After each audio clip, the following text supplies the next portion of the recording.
It's hot out there, but let's blow them off the line of scrimmage. For thine is the kingdom, and the power, and the glory.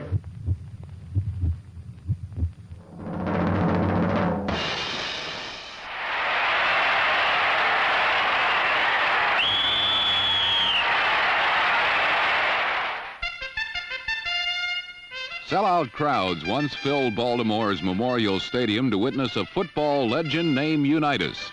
But today's Colts no longer live in the shadow of those great Baltimore teams of the past, for the Unitas era has passed the torch to a shaggy-haired 25-year-old named Burt Jones, and the flame of greatness has not been extinguished. Many think of Jones as pro football's next great quarterback, and that he seems to be. The fourth-year pro leads the NFL in passing, while his offense has gained more yardage and scored more points than any team in football. By any standards, Jones has not disappointed. A super talent needs a strong supporting cast, and Baltimore is well endowed, with young veterans like Roger Carr, a man whose football idol is former Colt great Raymond Berry. But the Colts aren't the only NFL team possessed of budding young stars. New England Patriot tight end Russ Francis is one of several fine young offensive talents belonging to that team. Then there's fullback Sam Cunningham, as well as nifty A.J. Johnson. And there's quarterback Steve Grogan, a second-year pro whose strong arm and all-around leadership have put the surprising New Englanders in contention for a playoff berth. New England's youngsters appear perhaps a year or so behind the flowering Colts. But with Miami on the wane, the Colts and the Patriots figure to play one or two important games in the years ahead. And today's game is one of them. The Patriots remain within striking distance of Ted Marchibroda's team, and the second-year mentor must keep a watchful eye lest his two-game Eastern Division lead evaporate. Today, New England would like to ring Baltimore's bell, for a victory would advance the Patriots' playoff hopes one step closer to reality. New England and Baltimore, the NFL Game of the Week.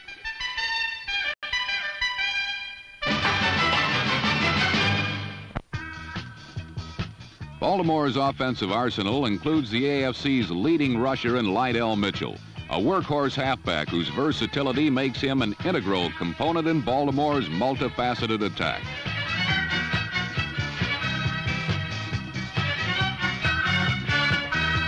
Mitchell picked up 12 yards on this pop, but Baltimore's ground attack does not stop there.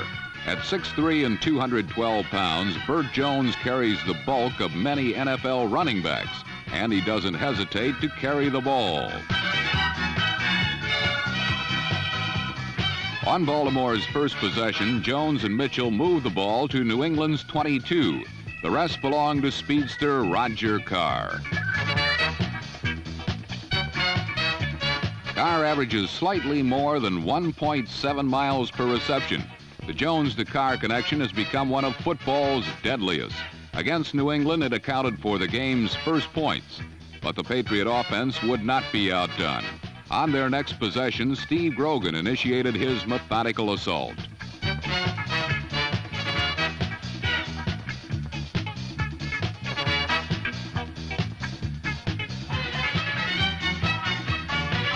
Sam Cunningham carried this screen pass out near midfield, from which point Grogan sent guard John Hanna out to blaze a trail for A.J. Johnson. The little publicized Johnson has been a pleasant surprise to the Patriots.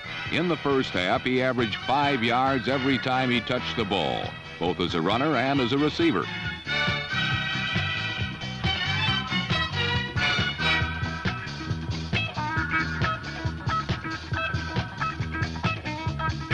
But the man who keeps defenders off balance is Grogan.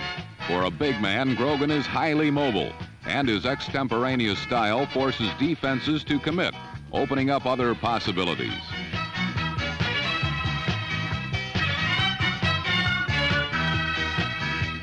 Grogan's scrambling set up this dump pass to tight end Russ Francis. 3 plays later, Grogan again rolled, forcing defenders to commit, allowing reserve tight end Al Chandler to get lost in a crowd. Chandler's touchdown knotted the score at 7.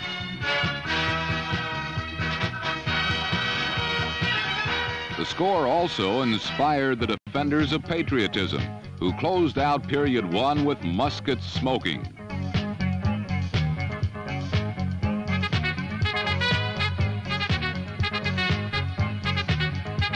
But Burt Jones slows down active linebackers with tosses into the flat. On the opening play of period two, Jones executed with Don McCauley for a big first down.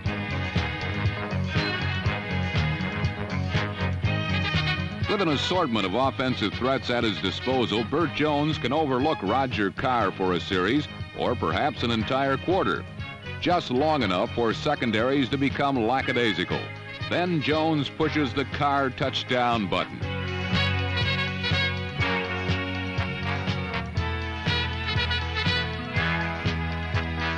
Unfortunately for the Colts, Carr's apparent touchdown was only that, apparent, for Roger failed to get both feet down in the end zone. Momentum changed as a result, and the AFC's second-best ground game started flexing its muscles.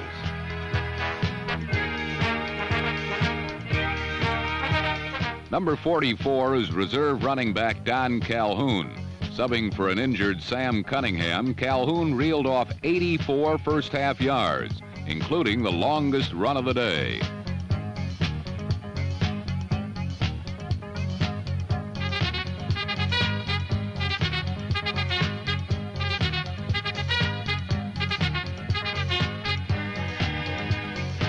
"54 yards later, the Patriots were in scoring position. A running back's perspective reveals the enormous hole that the Patriot front opened for Calhoun through Baltimore's well-respected defense.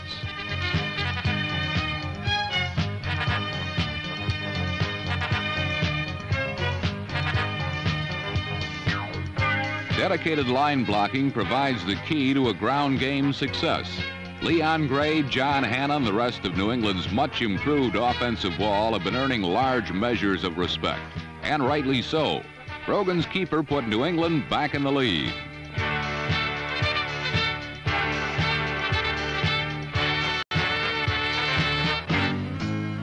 With a 7-point advantage, New England shut down the Colt attack and forced a punt, an opportunity for New England's first-round pick to showcase his skills.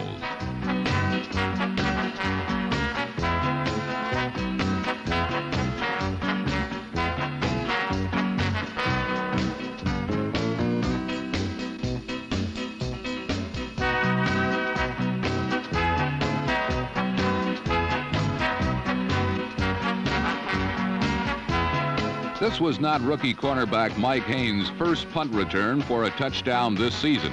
In fact, this wasn't a punt return for a touchdown, for somewhere along the way, Mike's shoe hit the chalk line. The misfortune took some steam out of the Patriot attack. Meanwhile, the Colts couldn't build any steam as time and again the Patriots foiled Lydell Mitchell for little or no yardage.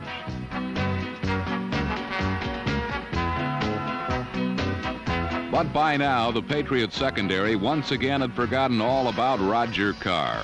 Needing a big play to arouse his lethargic Colts, Burt Jones fired the cannon.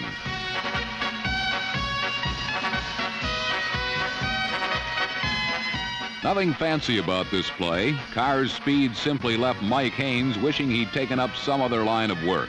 A replay shows a perfectly thrown ball and a wide-open receiver. From the 5, Don McCauley burrowed into the end zone.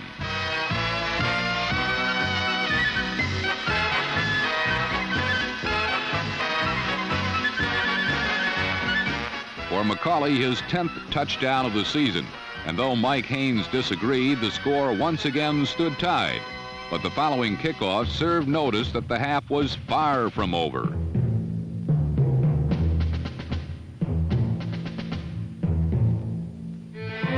Doug Beaudoin exploded through his interference to the Colt 45. From there, Grogan picked out his favorite big play receiver as New England rallied to beat the clock.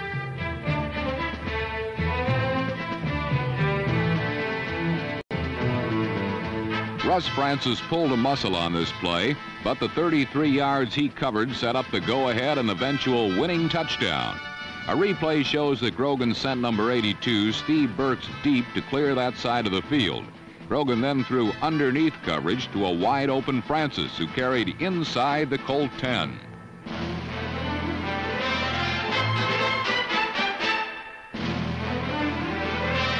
But New England's offense sputtered. Enter kicker John Smith for an easy field goal attempt. In his exuberance, number 47 Tim Baylor blasted the English-born kicker, granting the Patriot offense a reprieve at the Colt 4-yard line.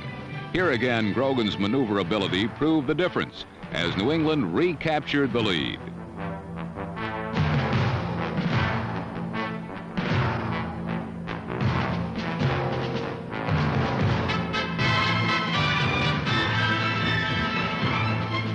Grogan's 3-yard sprint came with only 26 seconds remaining in the half. Baltimore had rallied to tie the score, only to see the Patriots navigate the length of the field in just over 2 minutes. The high and mighty seemed somewhat stunned. The New England Patriots came out for the second half, keenly aware that a 7-point lead was a threadbare margin against a team so potentially devastating as the Baltimore Colts. With both Russ Francis and Sam Cunningham out with injuries, the burden of victory fell to a defense that, despite its bicentennial colors, seemed pale in comparison with the NFC's top-ranked offense. On the other hand, Baltimore head coach Ted Marchibroda fretted over his team's inability to run against New England's 3-4 defense, and his concern was borne out in the final 30 minutes as the gang-tackling Patriots shut down his Colts cold.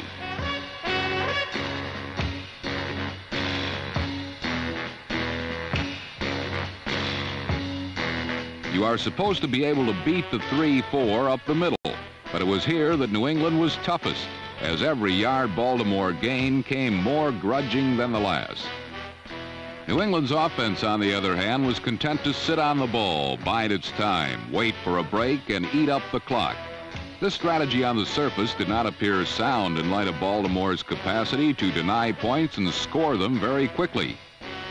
Setback Don Calhoun proved more than an able stand-in for Sam Cunningham.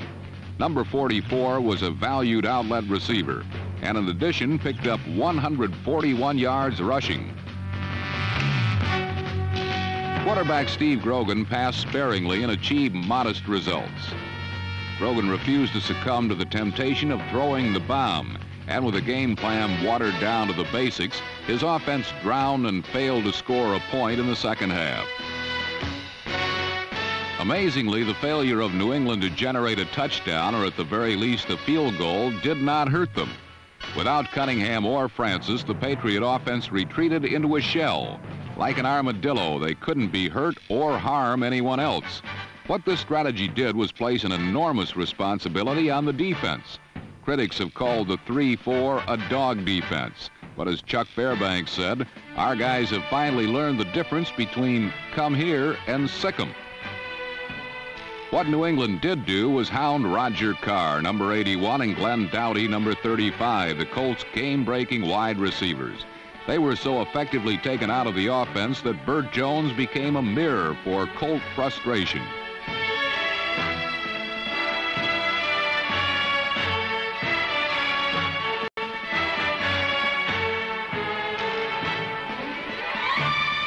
In the second half, the Patriots held Baltimore to 2 first downs, limited Lydell Mitchell to 26 yards, and effectively bottled up the lightning of Roger Carr.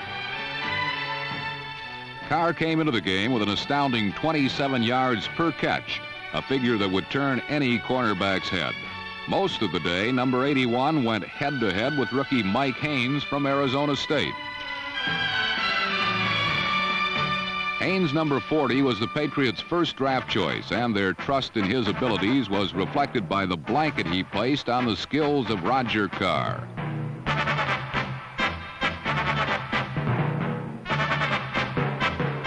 Twice Haynes intercepted home runs by Jones intended for number 81.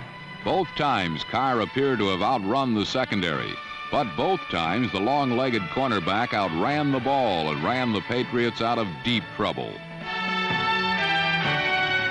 Time after time, the opportunistic Patriots choked off the most versatile and highest-scoring offense in the NFL. Late in the last quarter, there seemed a reluctant admission by a despondent Ted Marchibroda that Baltimore was nearing their second defeat of the season. Another surprising aspect of New England's dominance was their ability to seep through the Colts' offensive line and pressure Burt Jones.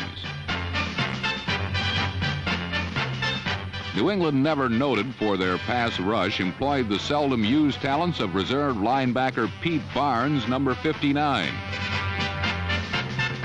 Barnes, subbing for regular Steve Nelson, sacked Jones 3 times, and by game's end, the pocket had turned into a shambles, a disaster area that marked the spot where the Colt offense died.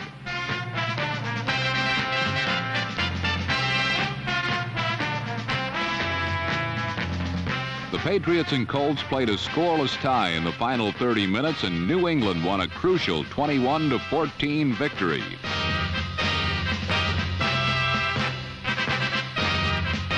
The heroics of Pete Barnes not only kept a wild card berth alive, but a divisional title in the AFC East as well. But while the fight for a spot in the AFC playoffs was echoing in Baltimore, it was but a whimper compared with crackling sounds in Cincinnati, where the Bengals and Oilers game flamed into a bonfire.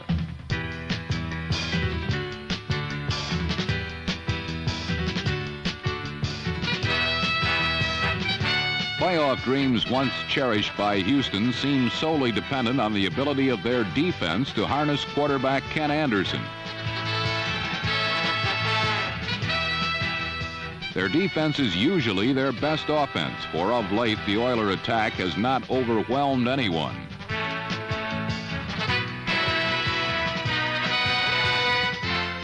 However, against the AFC's #1 defense, quarterback John Hadl reached back and found the touch that he has missed since the glory years in San Diego.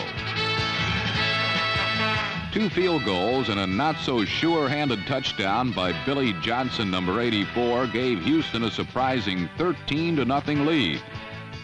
It has been a long time since the Houston offense had anything to celebrate about. Their offense ranks 12th in the AFC and has been a contributing factor in the Oilers' disappointing 4-5 record. Houston led 13-3 at halftime, but in the third period, the Oilers' pattern of victory began to unravel.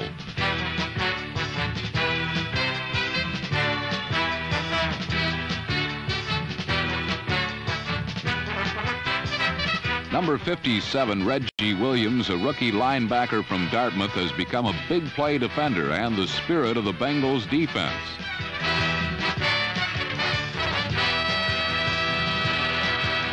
When basics didn't work, subterfuge did, as an Anderson to Elliott to Curtis to Anderson to Trumpy flea flicker caught Houston going the wrong way in a revolving door.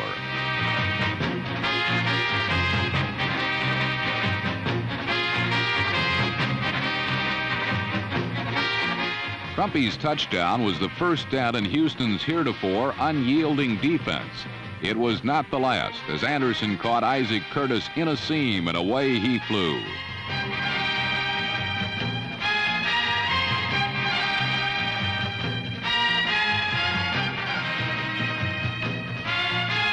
Although Curtis stepped out of bounds, the Bengals scored and later claimed the lead for the first time when Anderson's clever bootleg resulted in Cincinnati's 3rd touchdown of the second half.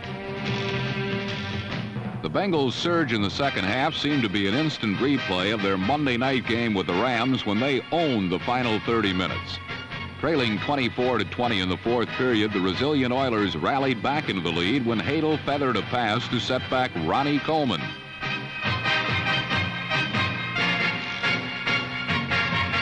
The Bengals looked flat out of the game until, with 53 seconds left, the Anderson to Curtis combination clicked for a spectacular score.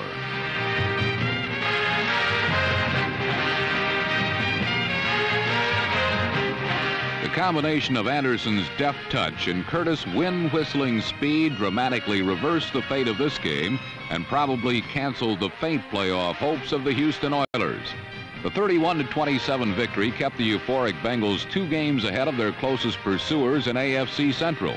It was a heady feeling with 4 games remaining in the regular season to feel that you are on the verge of a championship.